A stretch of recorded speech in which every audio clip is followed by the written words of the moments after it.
काशी हे ठिकाण फार लांब असल्यामुळे प्रत्येकाला जाणे शक्य होत नाही। त्यामुळे आपल्या जगदंबेच्या सानिध्यामध्ये सर्व तीर्थस्थाने आहेत। या मणिकर्णिका कुंडात तुम्ही स्नान केले आणि जगदंबेचे दर्शन घेतले तर काशी यात्रेचे पुण्य मिळते।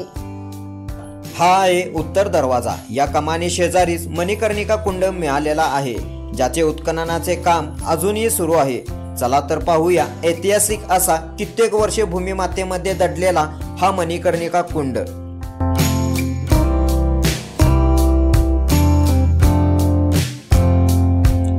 नमस्कार, आज आपण कोल्हापुरातील श्री महालक्ष्मी मंदिरातील मणिकर्णिका कुंडाची माहिती जाणून घेणार आहोत।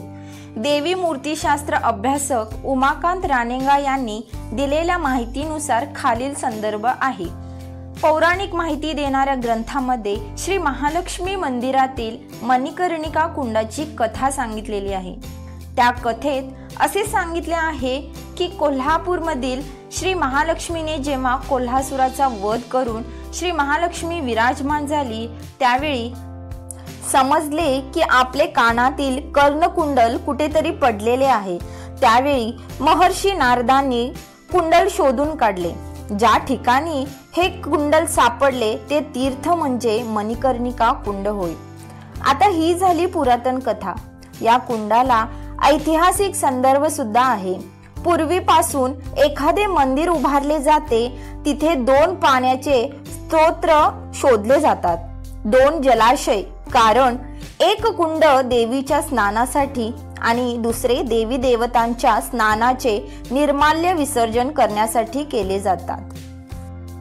श्री महालक्ष्मीच्या मूळ मूर्तीला स्नानासाठी काशी कुंडातून पाणी वापरले जाते आणि जे काही स्नानाचे पाणी व जे निर्माल्य आहे ते मणिकर्णिका कुंडात सोडले जाते। म्हणून या मणिकर्णिका कुंडाला तीर्थस्थान प्राप्त आहे।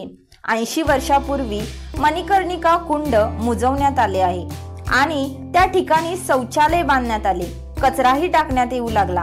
ही गोष्ट मंदिराच्या व्यवस्थापकांना चुकीची वाटल्यामुळे पुन्हा या कुंडाचे खोदकाम करण्यात आले।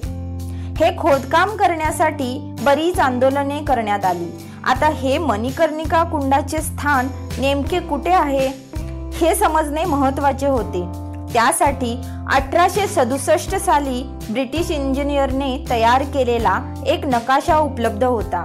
त्या नकाशाचा आधार घेऊन मणिकर्णिका कुंडाचे नेमके स्थान कुठे आहे ते समजले आणि खोदकामाला सुरुवात झाली। आपल्या हिंदू धर्मामध्ये काशीला जेवढे महत्त्व आहे